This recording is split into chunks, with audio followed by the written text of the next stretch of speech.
يلا تعالوا نشوف اللازانيا الحلوة دي عملناها ازاي. لازانيا بولينيزي. بتتعمل في بولونيا، مشهورة هنا في ايطاليا.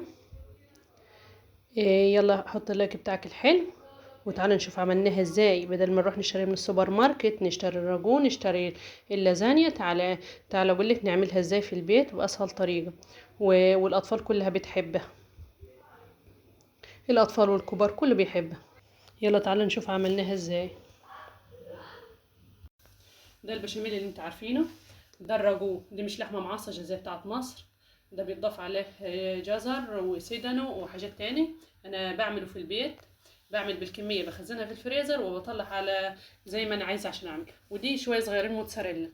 ودي المكرونه بتاعت اللازانيا، بسلقها لمده 35 دقيقه مش اكتر. وانا ابدا اعملها. اعمل ازاي؟ بحط في الاول معلقه بشاميل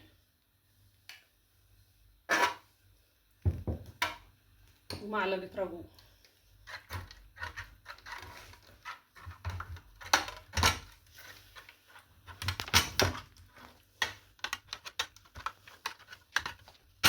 كده هبدا ارص المكرونه اهو.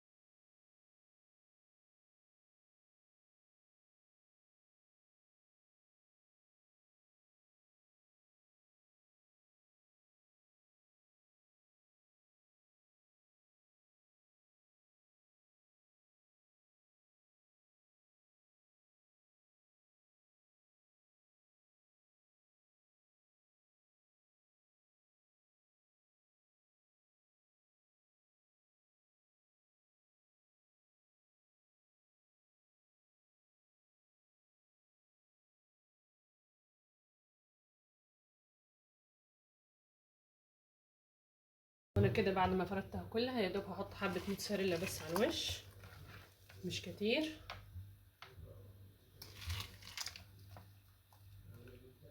اهو. بس كده.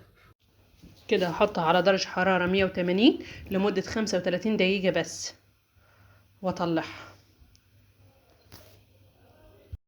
شايفين هي بعد ما طلعت من الفرن بامانه لسه طالعه ما كملش ثواني، وصورتها معاكم على طول. يلا عجبكم الفيديو لايك وشير وفعلوا الجرس، ما تبخلوش عليا بيهم عشان يوصلكم كل جديد، واشوفكم الفيديو الجاي.